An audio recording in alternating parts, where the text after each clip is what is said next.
falar a respeito da transmissão das obrigações, tá?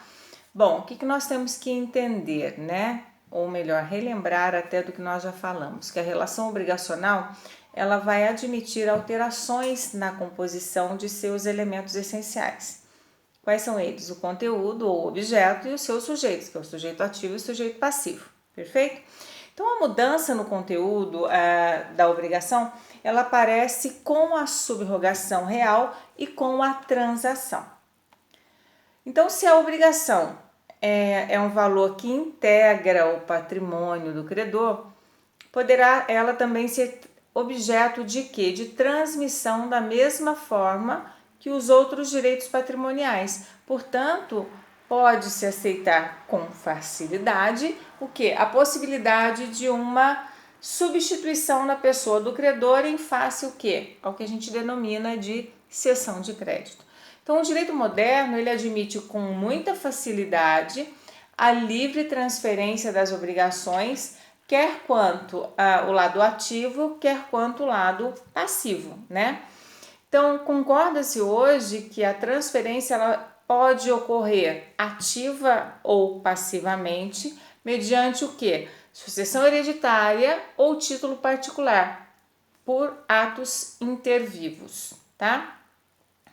Bom, o ato determinante dessa transmissibilidade, vamos colocar assim, das obrigações, denomina-se cessão, né? O ceder, o cessão, é o transmitir, vamos colocar aqui, que vem a ser a transferência negocial a título gratuito ou oneroso de um direito, de um dever, de uma ação ou um complexo de direitos, deveres e bens, de modo que o adquirente, denominado aqui cessionário, exerça a posição jurídica idêntica à do antecessor, né, de quem ele recebeu essa cessão, que figura-se como que cedente, tá?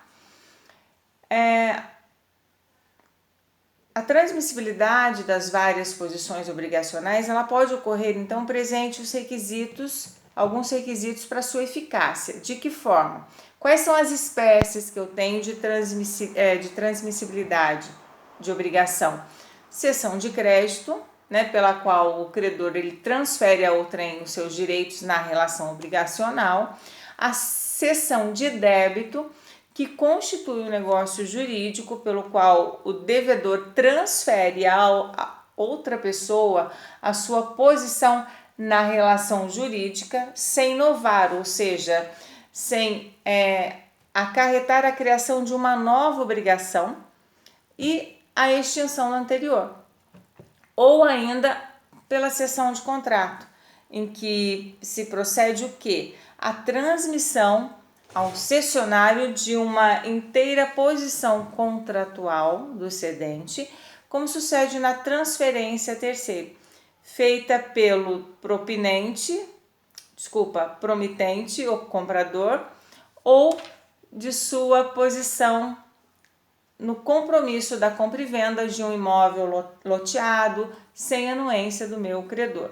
E a gente tem que chamar atenção ainda para um detalhe, que o Código Civil de 2002, ele reestruturou o livro das obrigações, criando um título novo, denominando o quê? Da transmissão das obrigações, no qual ele disciplinou a cessão de crédito no seu primeiro capítulo e a cessão de débito, que foi mudado, né, mudou-se o nome, que recebeu o nome hoje de assunção de dívida, foi colocada no seu segundo capítulo, ok?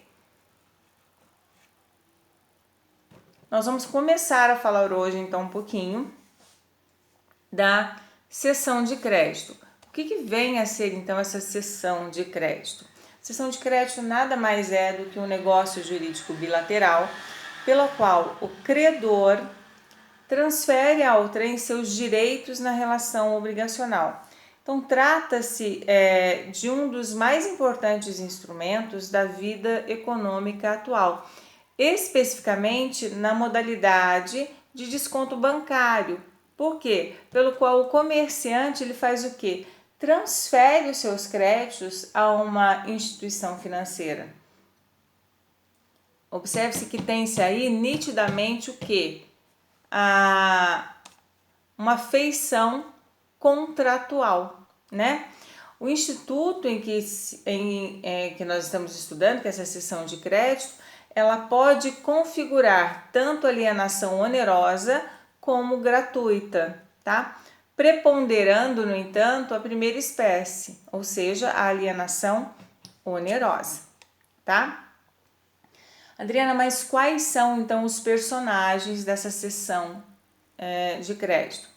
Primeiro, o terceiro, né, a quem o credor ele quer transferir sua posição na relação obrigacional, independentemente da anuência do devedor, ou seja, é o estranho ao negócio original e ele recebe o nome de cessionário. Ele é chamado, denominado de cessionário. Nós temos também uma segunda personagem, que é o credor, que ele transfere os seus direitos e acaba sendo chamado de cedente, justamente por ceder seus direitos, tá?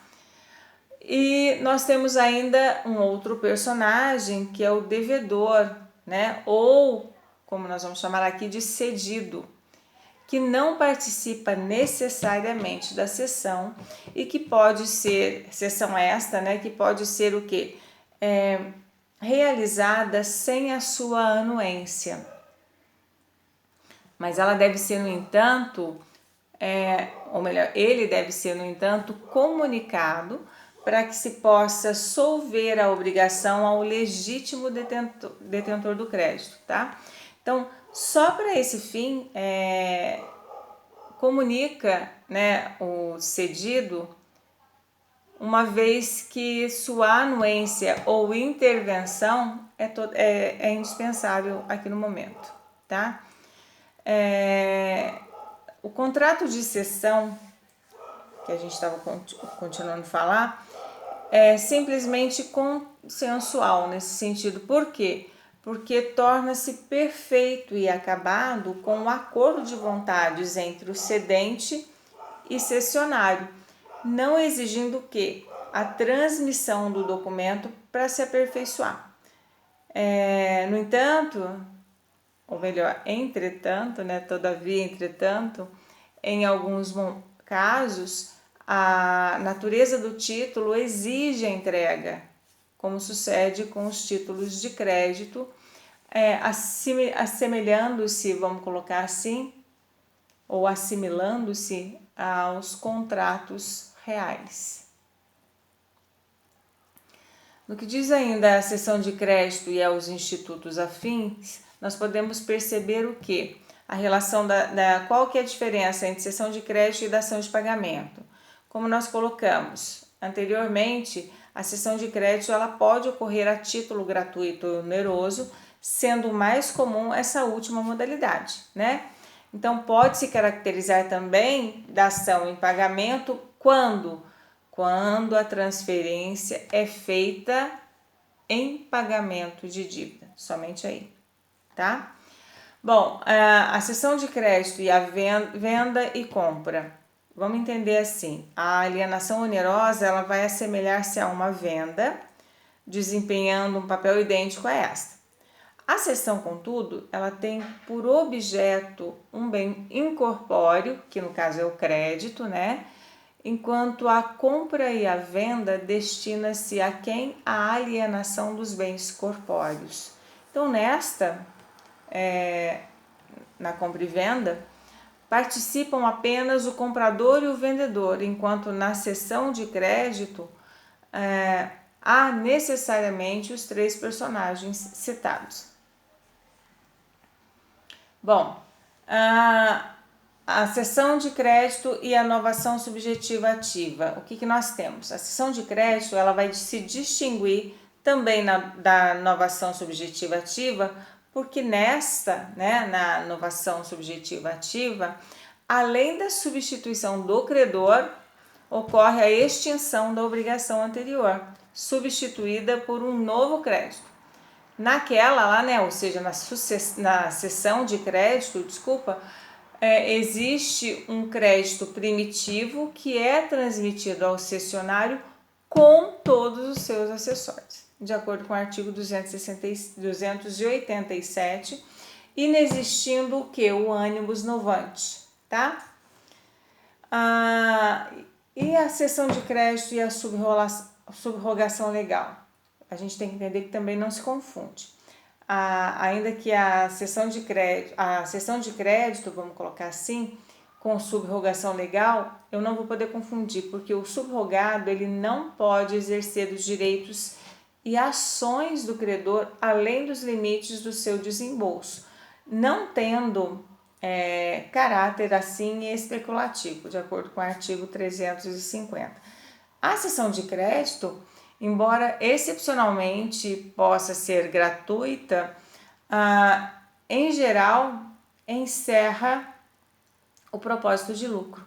Então, a subrogação convencional, na hipótese do artigo 347 do inciso 1 do Código Civil, diz o quê? Que quando o credor recebe o pagamento de terceiro e expressamente lhe transfere todos os seus direitos, será tratado então como o quê? Cessão de crédito. Então, esta é sempre um ato voluntário. A cessão de crédito é sempre um ato voluntário, enquanto que a subrogação ela pode ocorrer por força de lei, ok? Queridos, a semana que vem nós veremos, na aula que vem, veremos as outras diferenças que podem surgir ainda e ser apontadas, além de outras considerações acerca da cessão de crédito. Grande abraço para vocês e até a próxima aula.